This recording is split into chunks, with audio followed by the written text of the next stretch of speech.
దేవుని మహాకృపను బట్టి మనము పరిశుద్ధ గ్రంథమైన బైబిల్ నుండి ప్రకటన గ్రంథం 20వ అధ్యాయంలో ధ్యానం చేస్తూ వస్తున్నాం. ఈ దినం కూడా ప్రకటన గ్రంథం 20వ అధ్యాయం 11 నుండి 15 వచనాలు చదువుకుందాం. దయచేసి మీ చేతిలో ఉన్న పరిశుద్ధ గ్రంథాన్ని తెరచి చదవాలని ప్రేమతో మనవి చేస్తున్నాను. మరియు ధవళమైన మహాసింహాసనమును దాని యందు ఆసీనుడై ఉన్న ఒకరిని చూచితిని. భూమి ఆకాశములు ఆయన సముఖము నుండి పారిపోయెను, వాటికి నిలువ చోటు కనబడకపోయెను. మరియు గొప్పవారేమి కొద్దివారేమి మృతులైన వారందరూ ఆ సింహాసనం ఎదుట నిలువబడి ఉండుట చూచితిని. అప్పుడు గ్రంథములు విప్పబడెను, మరియు జీవగ్రంథమను వేరొక గ్రంథము విప్పబడెను. ఆ గ్రంథముల యందు వ్రాయబడి ఉన్న వాటిని బట్టి తమ క్రియల చొప్పున మృతులు తీర్పు పొందిరి. సముద్రము తనలో ఉన్న మృతులను అప్పగించెను. మరణమును పాతాళ లోకమును వాటి వశముననున్న మృతులను అప్పగించెను. వారిలో ప్రతివాడు తన క్రియల చొప్పున తీర్పు పొందెను. మరణమును మృతుల లోకమును అగ్నిగుండములో పడవేయబడెను. ఈ అగ్నిగుండము రెండవ మరణం. ఎవని పేరైనను జీవగ్రంథమందు వ్రాయబడినట్టు కనబడని ఎడల వాడు అగ్నిగుండములో పడవేయబడెను. చదువు. ఈ లేఖనం కొరకై ప్రార్థన చేసి వాక్యాన్ని ధ్యానం చేద్దాం. ప్రతి ఒక్కరు కూడా ప్రార్థనాపూర్వకంగా వాక్యాన్ని వినాలని ప్రేమతో మనవి చేస్తున్నాం. పరిశుద్ధుడవైన మా పరమ తండ్రి, మహాగణుడవైన మా దేవ, మీ ఘననామానికి వందనాలు. కోటాను కోట్లు స్తుతులు స్తోత్రములు చెల్లిస్తూ ఉన్నాం. మా ప్రాణప్రియుడా, మీ దివ్య లేఖనంలో వ్రాయబడిన సంగతులను తేటగా మేము విననయుంటుండగా మీరు మాతో మాట్లాడి మీ నామమునకు మహిమ ఆపాదించుకొనమని అనేక మందిగా చేరి వచ్చారు. వారందరిలోనూ ఆత్మకార్యమును జరిగించి మహిమ పొందుతారని ప్రార్థిస్తూ, అల్పుడను బలహీనుడను నిష్ప్రయోజకుడనైన నన్ను బలపరచి ఉపయోగించమని వేడుకుంటూ మా ప్రభువైన యేసు క్రీస్తు నామమున ప్రార్థించి స్తుతించి వినయులమై వేడుచూ ఉన్నాం మా పరమ తండ్రి. ఆమేన్. ప్రభునందు ప్రియులారా, మనం చదువుకున్న పరిశుద్ధ గ్రంథమైన బైబిల్ నుండి ప్రకటన గ్రంథం 20వ అధ్యాయం 11 నుండి 15 వచనాలలో చక్కని విషయాలు వివరంగా వ్రాయబడ్డాయి. వాటిని గురించిన సంగతులు మనం ఆలోచన చేస్తే దీనిని ఈ 11 నుండి 15 వచనాలను పాపాత్ములైన మృతుల తీర్పు అంటారు. పాపాత్ములైన మృతుల తీర్పు. ఈ పాపాత్ములైన మృతుల తీర్పును గూర్చి ముఖ్యంగా 2 వచనాలలో తేటగా మనం చూడగలం. ఎక్కడ అంటే దానియేలు గ్రంథం 12వ అధ్యాయం 2వ వచనములో వ్రాయబడిన మాట. దానియేలు గ్రంథం 12వ అధ్యాయం 2వ వచనంలో ఆ మాట మనము చూస్తాం. అక్కడ కొందరు నిందపాలగుటకు నిత్యముగా హేయులగుటకును మేల్కొందురు అని వ్రాయబడింది. అలాగే యోహాను సువార్త 5వ అధ్యాయం 28, 29 వచనాలలో చెప్పబడిన 2 పునరుత్థానముల సంగతి అక్కడ చెప్పబడింది. 28వ వచనం మొదటి పునరుత్థానం, 29వ వచనం రెండవ పునరుత్థానం. ఈ మొదటి పునరుత్థానానికి రెండవ పునరుత్థానానికి మధ్యలో 1000 సంవత్సరముల వ్యవధి ఉంటుందని మనం ముందే విన్నాం. 1000 సంవత్సరాల కాలం ఉంటుంది. ఆ విషయం ప్రకటన గ్రంథం 20వ అధ్యాయం 5వ వచనంలో మనం చూస్తాం. ప్రకటన గ్రంథం 20వ అధ్యాయం 5వ వచనంలో ఈ పాపాత్ములైన మృతుల తీర్పు లేక మృతుల పునరుత్థానము కడపటి పునరుత్థానము, పాపాత్ములైన మృతుల పునరుత్థానము, ఇదే కడపటి పునరుత్థానం. అంటే కయ్యను మొదలు ఈ కడపటి తీర్పు వరకు పాపాత్ములైన మృతులందరూ ఈ పునరుత్థానములో పాలు పొందుదురు. ఇది తీర్పు పునరుత్థానము, ఇది కీడు పునరుత్థానము అని కూడా చెప్పచ్చు.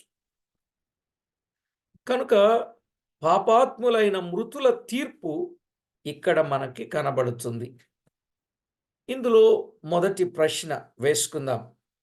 ఈ తీర్పులో నిలుచువారు ఎవరు? ఈ తీర్పులో నిలిచేవారెవరు? మనము చదువుకున్నట్లు పాపాత్ములైన మృతులైన వారందరూ ఈ తీర్పులో పాలు పొందుదురు. పాపాత్ములైన మృతులు అంటే కయ్యూను మొదలుకొని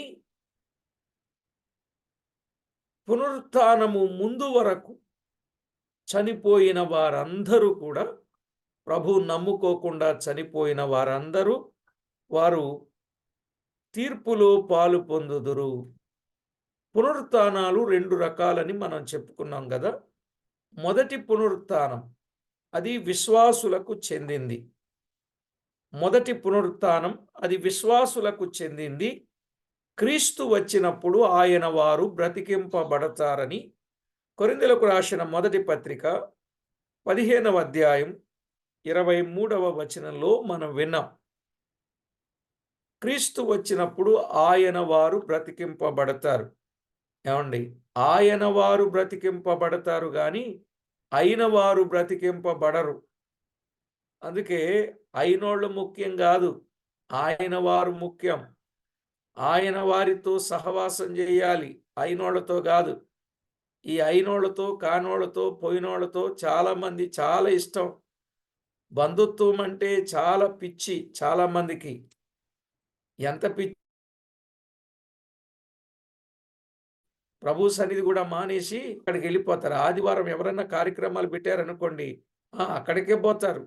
కనుక అయినోళ్ళ పిచ్చి. మరి అదేంటో ఆత్మీయులతో కలిసి ఉండడానికి ఇష్టపడరు. ఈ బంధువులు, రక్త సంబంధులు అనుకున్న వాళ్ళతో కలిసి ఎక్కువగా ఇష్టపడతారు. వాళ్ళు ఎంత కొద్ది రోజులే, భూలోకంలో ఉన్నప్పుడే కొద్ది కాలమే వాళ్ళు మనతో కలిసి ఉండేది. కానీ యుగయుగాలు కలిసి ఉండేది ఎవరు? ఆత్మీయులు. వాళ్ళతో సహవాసం చేయాలి మనం, బంధువులతో కాదు. ఓహో, బంధువులంటే మూడవ కాలు వచ్చేస్తుంది వెళ్ళిపోవడానికి. మరి ఎక్కడ బంధుత్వము ఏంటో అది ఘోరం. ఆ విషయానికి దాని మీద చాలా సంగతులు చెప్పొచ్చు అనుకోండి.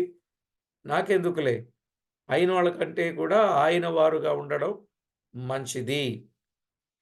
అంటే దేవుని వాక్యములో వ్రాయబడినట్లుగా కొరింథీయులకు రాసిన మొదటి పత్రిక 15:23లో వ్రాయబడింది ఆ మాట. క్రీస్తునందున్న వారు మొదట లేతురు అని తెస్సలోనికీయులకు రాసిన మొదటి పత్రిక 4వ అధ్యాయం 16లో వ్రాయబడింది. ఎవరు మొదట లేస్తారు? క్రీస్తు యేసునందున్న వారు మొదట లేస్తారు. అంటే ఆయన వారు బ్రతికింపబడతారు. మేలు చేసిన వారేమో జీవ పునరుత్థానమునకు బయటికి వస్తారు. యోహాను సువార్త 5వ అధ్యాయం 28, 29 వచనాలు మనం చూడొచ్చు. మేలు చేసిన వారేమో జీవ పునరుత్థానమునకు బయటికి వస్తారు. కొందరేమో నిత్య జీవమును అనుభవించుటకు మేల్కొంటారు. కొందరేమో నిత్య జీవం. దానియేలు గ్రంథం 12:2లో ఉంది. అలాగే లూకా సువార్త 14:14లో కూడా వ్రాయబడింది. దానియేలు గ్రంథం 12:12, లూకా సువార్త 14:14లో నీతిమంతుల పునరుత్థానము సూచించబడినది. నీతిమంతుల పునరుత్థానము సూచించబడినట్లు చూస్తాం. ఆయన వారు బ్రతికింపబడుదురు అనగా క్రీస్తునందున్న వారు బ్రతికింపబడతారని అర్థం. జీవ పునరుత్థానము, నీతిమంతుల పునరుత్థానము కలిసి మొదటి పునరుత్థానముగా ప్రకటన 20వ అధ్యాయం 5-6 వచనాలలో చెప్పబడింది. జీవ పునరుత్థానము, నీతిమంతుల పునరుత్థానము కలిసి ఏ పునరుత్థానం? మొదటి పునరుత్థానం. బాగా గుర్తుపెట్టుకోవాలి. జీవ పునరుత్థానము, నీతిమంతుల పునరుత్థానము, దీనినే మొదటి పునరుత్థానము అంటారు. ప్రకటన 20వ అధ్యాయం 5-6 వచనాల్లో ఈ మొదటి పునరుత్థానములో పాలుగలవారెవరు? ధన్యులు, పరిశుద్ధులునై ఉందురు. ఇట్టి వారి మీద రెండవ మరణమునకు అధికారము లేదు అన్నాడు. ప్రకటన గ్రంథంలో మనం చదువుకున్నాం. ఇట్టి వారి మీద రెండవ మరణమునకు అధికారము లేదు. ఎవరికి? జీవ పునరుత్థానము, నీతిమంతుల పునరుత్థానము కలిసి ఒకే పునరుత్థానముగా చెప్పబడిన సంగతి ఉన్నది కదా. ఆ పునరుత్థానం ఏది? మొదటి పునరుత్థానం. ఈ మొదటి పునరుత్థానములో పాలుగలవారెవరు? పరిశుద్ధులను, ధన్యులు. ఇట్టివారి మీద రెండవ మరణానికి ఏమి లేదు? అధికారము లేదు. వీరు క్రీస్తుతో కూడా రాజ్యము చేయుదురు అన్నాడు. ఈ మొదటి పునరుత్థానములో పాలివారిన వారు క్రీస్తుతో కూడా రాజ్యము చేస్తారు. ఇక్కడ 4 విషయాలు మనం జ్ఞాపకం పెట్టుకోవాలి. 1 ధన్యులు, 2 పరిశుద్ధులు, 3 రెండవ మరణం మీద వీరికి అధికారము లేదు, 4 క్రీస్తుతో పాటు రాజ్యము చేస్తారు. ఎంత గొప్ప భాగ్యం అండి! క్రీస్తుతో కూడా రాజ్యము చేస్తారు అని చెప్పారు. వీరు క్రీస్తు ఆకాశ మండలమునకు వచ్చినప్పుడు లేపబడి ప్రభువును ఎదుర్కొంటారు. లేపబడిన వారు ప్రభువుని ఎదుర్కొంటారు. తెస్సలోనికలకు రాసిన మొదటి పత్రిక 4వ అధ్యాయం 16వ వచనాన్ని మనం చదివినప్పుడు అర్థమవుతుంది. అయితే దానియేలు గ్రంథం 12వ అధ్యాయం 2వ వచనంలో కొందరు నిందపాలగుటకు, నిత్యముగా హేయులగుటకును మేల్కొందురని వ్రాయబడింది.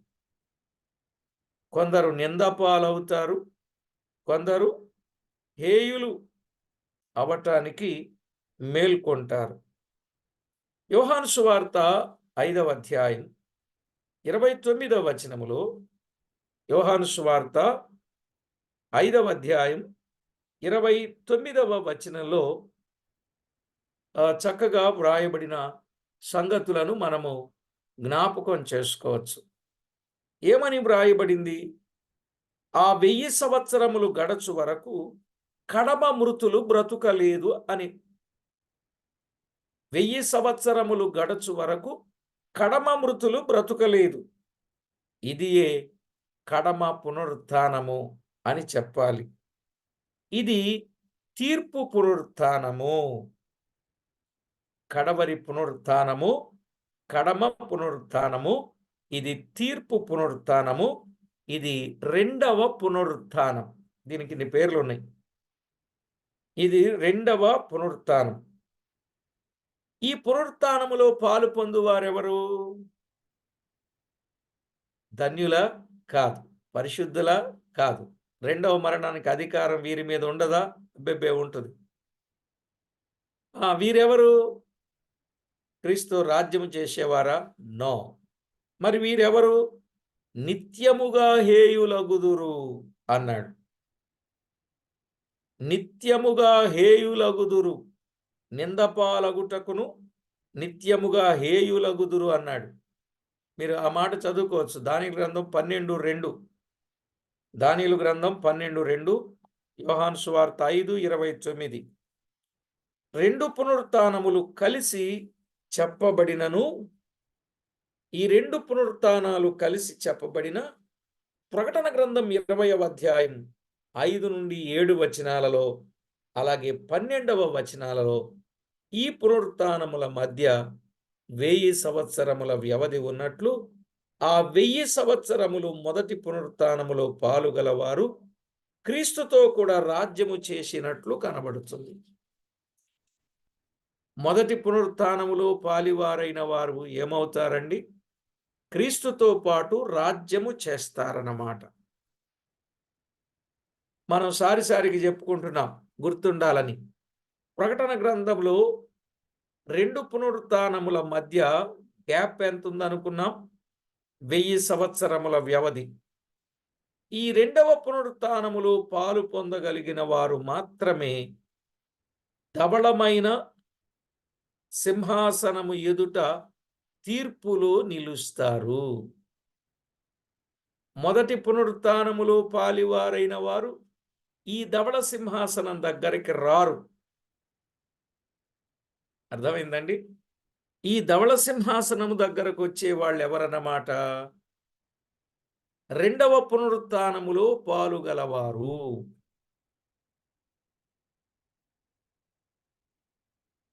అనగా మానవ సృష్టితో మొదలుకొని పాపాత్ములై చనిపోయిన వారందరూ ఈ తీర్పులో నిలిచెదరు. మానవ సృష్టితో మొదలుకొని పాపాత్ములై చనిపోయిన వారందరూ ఈ తీర్పులో నిలుస్తారు. గనుక ఇది పాపాత్ములైన మృతుల తీర్పు అని చెప్పబడినది. పాపాత్ములైన మృతుల తీర్పు అని చెప్పబడినది. క్రీస్తు న్యాయపీఠం ఎదుట జరుగు తీర్పు ఉంది కదా, అది నీతిమంతుల తీర్పే గాని అది పాపాత్ముల తీర్పు కాదు. మత్తయి సువార్త 25:35-46లో చెప్పబడిన తీర్పు. మత్తయి సువార్త 25:35-46లో చెప్పబడిన తీర్పు జీవముతో ఉన్న వారి తీర్పు మాత్రమే గాని అది మృతుల తీర్పు కాదు. జీవముతో ఉన్న వారి తీర్పు ఎక్కడ జరుగుతుంది? న్యాయ సింహాసనము దగ్గర. పాపాత్ములైన వారి తీర్పు ఎక్కడ జరుగుతుంది? ధవళ సింహాసనము దగ్గర జరుగుతుంది.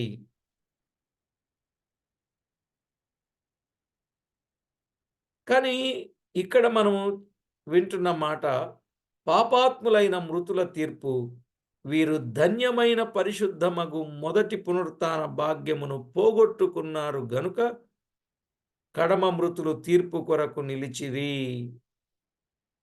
వీళ్ళు మొదటి పునరుత్థానములో పాలు వద్దనుకొని వారిష్టానుసారమైన పాపాలు చేసి ఇప్పుడు ఎక్కడ నిలబడ్డారు? ధవళ సింహాసనం ఎదుట. చాలామంది దీన్ని వేరే విధంగా వక్రీకరించి చెప్తున్నారు. ధవళ సింహాసనం అంటే అది ప్రభు సింహాసనం, అది తెల్లని దగదగ మెరిసే సింహాసనం. అక్కడ దేవుని పిల్లలందరూ నిలుస్తారు, అక్కడ తీర్పు తీర్చబడుద్దని చెప్తా ఉంటారు. అది తప్పు. న్యాయ సింహాసనము దగ్గర నిలబడేది దేవుని పిల్లలు, ధవళ సింహాసనము దగ్గర నిలబడేది ఎవరు? పాపాత్ములైన మృతులు. అర్థమైందండి? వారు 2వ పునరుత్థానములో పాలువారవుతారు. వారు బ్రతికింపబడి రేపు ఆ తీర్పుకు వస్తారన్నమాట. ఇప్పటి వరకు విన్నది మొదటి సంగతి. ఈ తీర్పులో నిలుచువారు ఎవరు? అర్థమైందా? పాపాత్ములైన మృతులు ఈ తీర్పులో నిలుస్తారు. రెండవ ప్రశ్న చక్కగా వ్రాసుకో. ఈ తీర్పు ఎప్పుడు జరుగును? ఈ తీర్పు ఎప్పుడు జరుగుతుంది? ప్రకటన గ్రంథం 20వ అధ్యాయం 5-7 వచనాలలో వ్రాసిన దానిని అన్వయించి 1000 సంవత్సరములు గడచిన తరువాత సాతాను కడపటి యుద్ధము రేపి ఓడిపోయి అగ్నిగుండములో పడవేయబడిన తరువాత పాపాత్ముల తీర్పు జరుగును. క్లారిటీ వచ్చిందా? మళ్ళా చెప్తున్నా. 1000 సంవత్సరములు గడిచిన తరువాత సాతాను కడపటి యుద్ధానికి రేపి చివరికి ఓడిపోయి అగ్నిగుండములో పడవేయబడిన తరువాత పాపాత్ముల తీర్పు జరుగుతుంది. అర్థమైందండి? పాపాత్ముల తీర్పు ఎప్పుడు జరుగుతుందో జాగ్రత్తగా గుర్తుపెట్టుకోండి. ఇక మూడవ విషయం, మూడవ ప్రశ్న, అసలు ఈ తీర్పు ఎక్కడ జరుగును? ఈ తీర్పు ఎక్కడ జరుగుద్ది? తీర్పు ఎక్కడ జరుగుద్ది? ధవళమైన సింహాసనం ఎదుట ఈ తీర్పు జరుగుతుంది. ప్రకటన 20వ అధ్యాయం 11వ వచనం. ధవళమైన మహాసింహాసనం ఎదుట ఈ తీర్పు జరుగుతుంది. కొరింథీయులకు రాసిన మొదటి పత్రిక 5వ అధ్యాయం 10వ వచనంలో చెప్పబడిన న్యాయపీఠము ఎదుట భక్తులు తీర్పు జరుగును. 1000 ఏండ్ల రాజ్యమునకు ముందే జరుగుద్ది ఈ తీర్పు. న్యాయసింహాసనపు తీర్పు ఎప్పుడు జరుగుద్దండి? 1000 ఏండ్లకు ముందే, 1000 ఏండ్లకు ముందే జరుగుద్ది ఈ తీర్పు. ఈ ధవళమైన మహాసింహాసన సంబంధమైన తీర్పు పాపులైన మృతులదే 1000 ఏండ్ల పాలన తర్వాత జరుగును. మత్తయి సువార్త 25:31-46లో చెప్పబడిన మహిమగల సింహాసనము ఎదుట జరుగు తీర్పు 1000 ఏండ్ల పాలనకు ముందే ఆ కాలమునకు నిలిచియున్న సజీవులైన జనాంగముల తీర్పు. ఇది ఒక సంగతి. ఈ తీర్పు ఎక్కడ జరుగుద్ది? మహిమగల సింహాసనము ఎదుట జరుగు తీర్పు 1000 ఏండ్ల పాలనకు ముందే ఆ కాలమునకు నిలిచియున్న సజీవులైన జనాంగముల తీర్పు. ఆ విషయాన్ని మనం వింటాం. అయితే ఇక్కడ ఈ ధవళమైన సింహాసనంతో కూడినది పాపులైన మృతుల తీర్పు. ఈ ధవళమైన సింహాసనంతో కూడినది పాపులైన మృతుల తీర్పు. ప్రకటన 2:21 చూచినచ్చు. ప్రకటన 2:21, క్రీస్తు ఇప్పుడు సొంత సింహాసనముగాక తండ్రితో కూడా ఆయన సింహాసనమందు కూర్చుండి ఉన్నాడని మనకు తెలుస్తుంది. క్రీస్తు తన సింహాసనము మీద కాదు గాని తన తండ్రి సింహాసనం మీద కూర్చుండి ఉన్నాడు. తండ్రి సింహాసనము వేరు, ఈ ధవళమైన మహాసింహాసనము వేరు. అర్థమైందండి? తండ్రి సింహాసనం వేరు, ఈ ధవళమైన మహాసింహాసనము వేరు.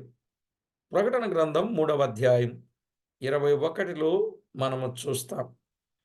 నా సింహాసనం అనబడిన క్రీస్తు స్వంత సింహాసనమునందు కూర్చుండి 1000 ఏండ్ల రాజ్యము చేయును. ఆయన దానిని అలంకరించి లూకా 1:32లో చెప్పబడినట్లు దావీదు సింహాసనమునందుండి పాలించును. ఇది మరొక సంగతి. ఈ ధవళమైన సింహాసనము కూడా వేరే. దానియేలు గ్రంథం 7వ అధ్యాయం 9-10 వచనాలు. దానియేలు గ్రంథం 7వ అధ్యాయం 9-10 వచనాల్లో అగ్ని జ్వాల వలె మండుచున్న సింహాసనము కనబడెను అన్నాడు. అగ్ని జ్వాల వలె మండుచున్న సింహాసనము కనబడింది. ఇక్కడ గ్రంథములు తెరవబడినట్లున్నది. ఏం తెరవబడ్డాయి? ఇక్కడ గ్రంథములు తెరవబడినట్లున్నది గాని 11వ వచనములో ఆ జంతువు చంపబడి అగ్నిలో వేయబడినని చెప్పినందున అవి వెయ్యేండ్లకు పూర్వమే అని ప్రకటన 19 నుండి 21లో చెప్పబడిన క్రూర మృగం, అబద్ధ ప్రవక్త, వారితో ఉన్న వారి యొక్క నాశనముతో కూడినదిగా కనబడుచు ఉన్నది. ఆ క్రూర మృగం, ఆ అబద్ధ ప్రవక్త, వారితో ఉన్న వారి యొక్క నాశనముతో కూడినది.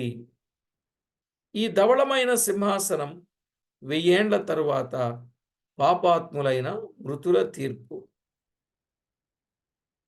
ఈ సింహాసనము వేయబడిన చోటు భూమి, పాతాళము, పరలోకము లేని చోటు.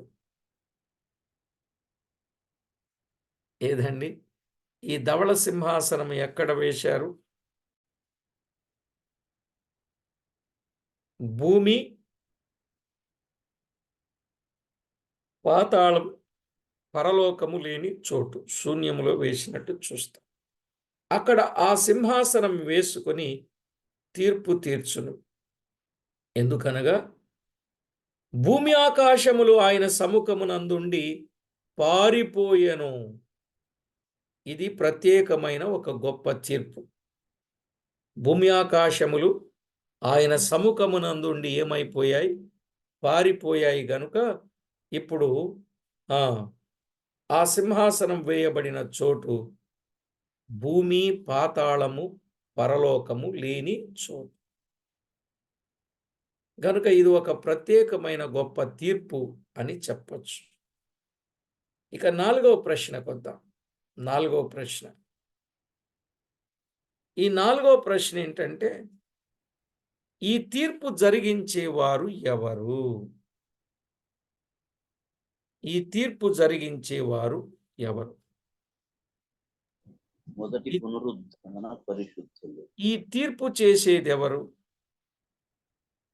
ఈ ధవళమైన మహాసింహాసనం మీద ఆసీనుడై ఉన్నవాడు మహా గొప్పవాడు. ఎందుకనగా భూమి ఆకాశములు ఆయన సముఖమునందుండి పారిపోయాను. ఆయనే మన ప్రభు అయిన యేసుక్రీస్తు. ఆయనే మన ప్రభు అయిన యేసుక్రీస్తు. యోహాను సువార్త 5వ అధ్యాయం 22 నుండి 23 వచనాలు మనం చదివినప్పుడు మనకు అర్థమయ్యే విషయం. అక్కడేమనుంది? తండ్రి ఎవనికిని తీర్పు తీర్చడు గాని తండ్రిని ఘనపరచునట్లుగా అందరును కుమారుని ఘనపరచవలెనని తీర్పు తీర్చుటకు సర్వాధికారము కుమారునికి అప్పగించి ఉన్నాడు. అర్థమైందండి? ఈ తీర్పు జరిగించేది ఎవరు? వ్రాయబడిన మాట స్పష్టంగా ఆలోచన చేస్తే, తండ్రి ఎవరికిని తీర్పు తీర్చడు. తండ్రి ఎవరికి తీర్పు తీర్చడు గాని తండ్రిని గణపరచునట్లుగా అందరును కుమారుని గణపరచవలెనని తీర్పు తీర్చుటకు సర్వాధికారం ఎవరికి అప్పగించాడు? కుమారునికి అప్పగించాడు. 27వ వచనాన్ని మనం చదివినప్పుడు, అంతేకాదు తిమోతికు రాసిన 2వ పత్రిక 4వ అధ్యాయం 1వ వచనములో అలా చదువుకుంటూ వెళితే, సజీవులకును మృతులకును తీర్పు తీర్చు క్రీస్తు యేసు అని ఉన్నది. ఎవరికి?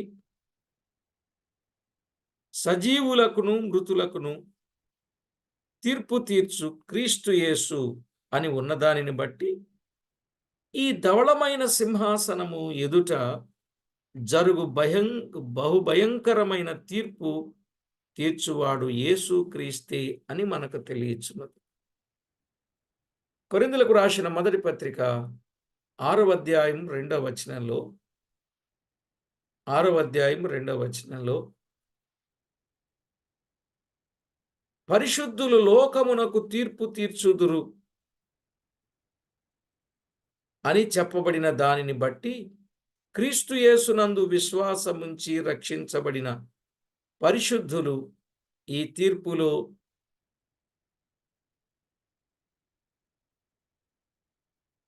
పాలిభాగస్థులై ఉంటారు. పరిశుద్ధులు లోకమునకు తీర్పు తీర్చుదురు అని ప్రభు వాక్యములో వ్రాయించిన దాన్ని బట్టి క్రీస్తు యేసునందు విశ్వాసముంచి రక్షించబడిన పరిశుద్ధులు ఈ తీర్పులో పాలిభాగస్థులై ఉన్నారు. ఆహా, ప్రభునందు నిలుచున్నవారు ఎంత భాగ్యవంతులై ఉన్నారో మనం అర్థం చేసుకోవాలి. 1000 ఏండ్లు క్రీస్తుతో కూడా రాజ్యము చేయుదురు. ఆ తరువాత క్రీస్తుతో కూడా లోకమునకు తీర్పు తీర్చుదురు. కాబట్టి ప్రతి ఒక్కరూ కూడా హృదయపూర్వకమైన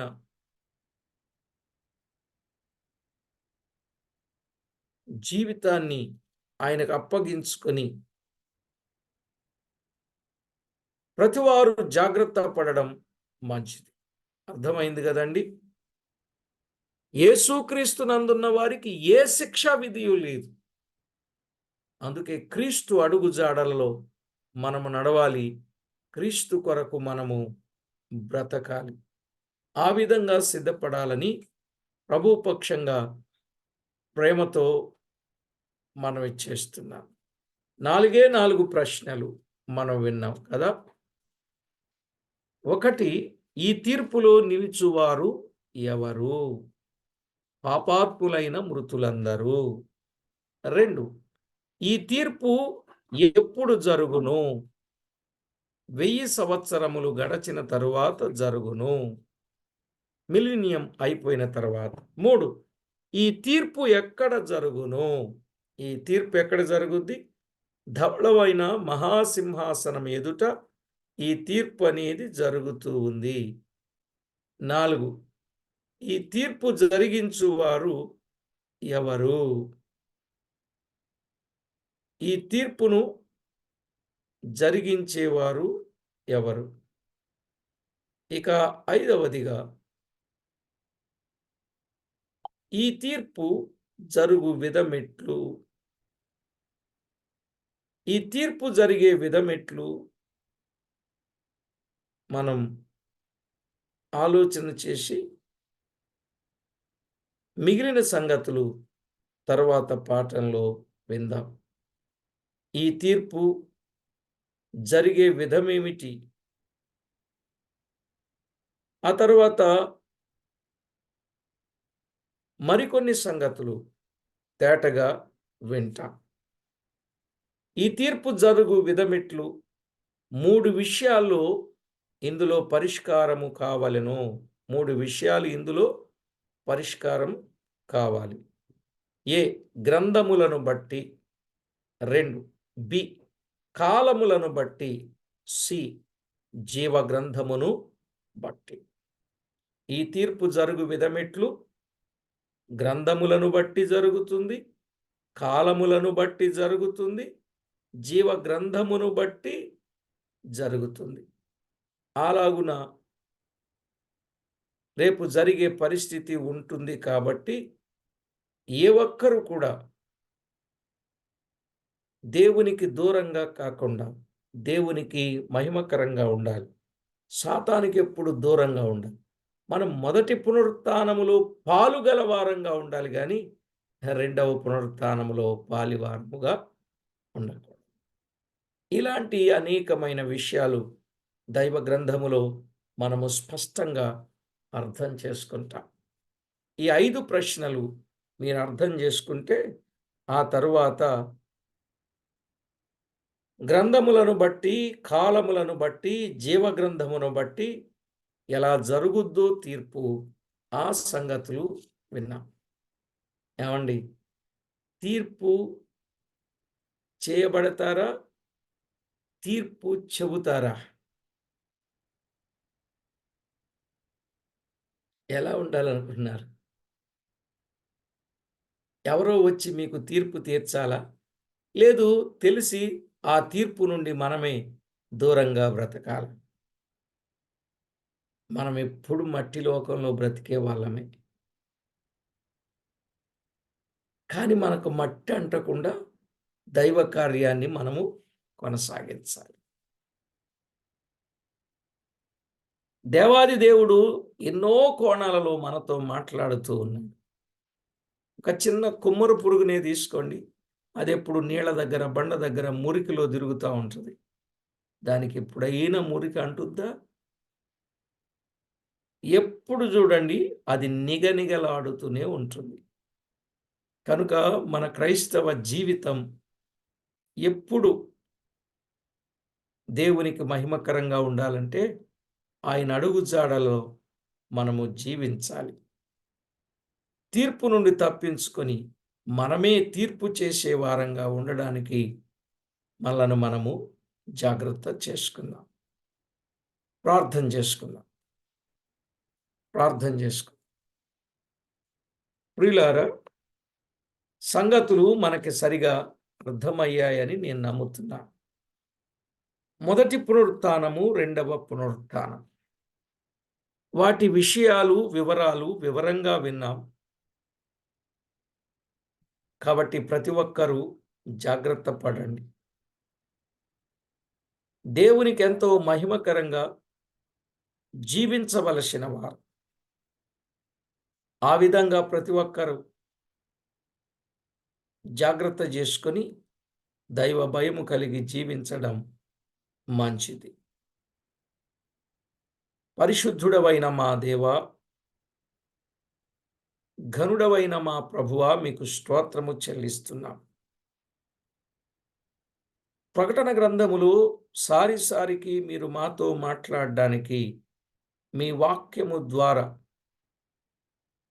మమ్మను మీరు దర్శించి మమ్మను బలపరచి తృప్తిపరచుచు ఉన్న దేవా, మీకు స్తోత్రం. విన్నవారందరిలో ఆత్మకార్యమును జరిగించండి. రాకడకు రెడీ చేయండి. మా ప్రభువా, విడువబడేవారుగా కాదు, ఎత్తబడేవారుగా, చనిపోతే బ్రతికేవారుగా ఇలాంటి జీవితాన్ని కలిగి ఉండడానికి మా ప్రభువా మీరు మహిమ పొందుతారని వేడుకుంటున్నాం. దేవా, మా ప్రభువా, అన్ని విషయాల్లో చేరి వచ్చిన ప్రతి ఒక్కొక్కరిని పేరు పేరున జ్ఞాపకం చేసుకొని వారి అవసరతలు, అక్కర్లు మీరే తీర్చి మేలు కలిగిస్తారని కోరుచు మా ప్రభువా, విన్నవారందరి హృదయాలలో విత్తబడిన మాటలు ముద్రం చేసుకొని భద్రం చేసుకొని మీకు మహిమకరంగా జీవించుటకు మమ్మను సిద్ధపరుస్తున్నందుకు స్తోత్రాలు అర్పిస్తూ మా ప్రాణనాథుడు, ప్రియుడు, మా రక్షకుడునైన యేసుక్రీస్తు అమూల్యమైన నామమున స్తుతించి ప్రార్థించి వినయులమై వేడుచూ ఉన్నాం మా పరమ తండ్రి. ఆమేన్. ప్రభునందు ప్రియులారా, ప్రతి విషయంలో ప్రభుకి ఎంతో మహిమకరంగా ఉందాం. మన లైఫ్ని కాపాడుకుంటూ దైవ రాజ్యములో న్యాయ సింహాసనం దగ్గర నిలబడదాం. దేహముతో జరిగించినవి మంచివైనా సరే, చెడ్డవైనా సరే, క్రీస్తు న్యాయపీఠం దగ్గర నిలబడాలి. అది మొదటి పునరుత్థానములో పాలివారైన వారికి జరిగే పని. ఇక రెండవ పునరుత్థానం అని చెప్పుకున్నాగా, అది తీర్పు పునరుత్థానం. అక్కడ నిలబడేది పాపాత్ములైన మృతులు.